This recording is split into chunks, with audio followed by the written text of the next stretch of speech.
শুভ সকাল। আজ ৪ঠা বৈশাখ ১৪৩২, ইংরাজির ১৮ই এপ্রিল ২০২৫। মাস্টারদা সূর্য সেনের নেতৃত্বে কয়েকজন স্বাধীনতাকামী বিপ্লবীর নির্ভীক প্রয়াসে চট্টগ্রামে অবস্থিত অস্ত্রাগার দখল করেন ১৮ই এপ্রিল ১৯৩০ রাত ১০টায়। হেনরি লুই ভিভিয়ান ডিরোজিও ১৮০৯-এর ১৮ই এপ্রিল কলকাতার এন্টালি পদ্মপুকুর অঞ্চলে জন্মগ্রহণ করেন। তিনি ছিলেন একজন ইউরেশীয় কবি, যুক্তিবাদী চিন্তাবিদ ও শিক্ষক। নব্যবঙ্গ বা ইয়াং বেঙ্গল দল গঠন তাকে ভারতের জাতীয়তাবাদের ইতিহাসে অমর করে রেখেছে। হিন্দি, মারাঠি ও গুজরাটি চলচ্চিত্রে ৭০০-রও বেশি ছবিতে অভিনয় করেন। খ্যাতি অর্জন করেছিলেন ললিতা পাওয়ার। আজ তাঁর জন্মদিন। ১৮ই এপ্রিল ১৯১৬ মহারাষ্ট্রের নাসিক জেলার জেবালাতে এক রক্ষণশীল পরিবারে তাঁর জন্ম হয়। ১৮৫৭-র মহাবিদ্রোহের এক অন্যতম নেতা ছিলেন তাঁতিয়া টোপি। ১৮৫৮ থেকে ১৮৫৯ তিনি পূর্ণ শক্তি নিয়ে লড়াই করেছিলেন ব্রিটিশ সরকারের সঙ্গে। ১৮ই এপ্রিল ১৮৫৯ তাঁর ফাঁসি হয়। ১৮ই এপ্রিল ১৮৯৯ জারবেদা জেলে ফাঁসির মঞ্চে মৃত্যুবরণ করেন ব্রিটিশ বিরোধী মুক্তিযোদ্ধা দামোদর হরি চাপেকার। অত্যাচারী অফিসার র্যান্ডকে হত্যা করার অপরাধে তাঁর ফাঁসি হয়। ভারতীয় জাতীয় শিক্ষা ব্যবস্থা প্রতিষ্ঠার পথিকৃৎ ছিলেন সতীশচন্দ্র মুখোপাধ্যায়। তাঁর তীব্র ধর্মীয় স্বভাব হিন্দু জীবন, চিন্তাভাবনা ও বিশ্বাসের অধ্যয়নের ওপর বেড়ে উঠেছিল।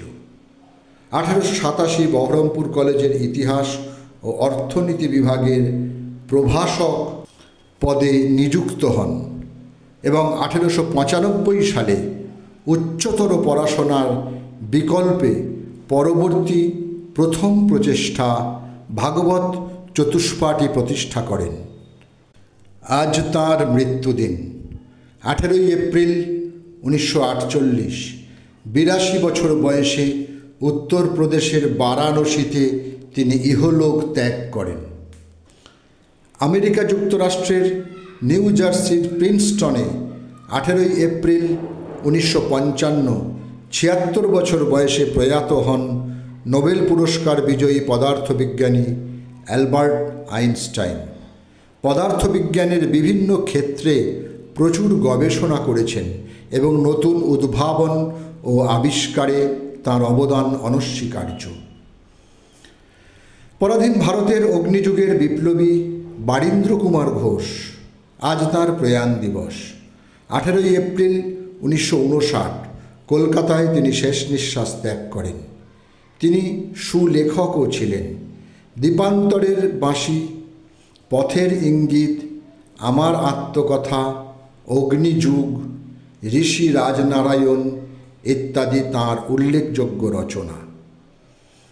বাংলাদেশের মহান মুক্তিযুদ্ধে চরম সাহসিকতা আর অসামান্য বীরত্বের স্বীকৃতিস্বরূপ যে ৭ জন বীরকে বাংলাদেশের সর্বোচ্চ সামরিক সম্মান বীর শ্রেষ্ঠ উপাধিতে ভূষিত করা হয়েছে, তাঁদের মধ্যে অন্যতম হলেন মোহাম্মদ মুস্তাফা কামাল।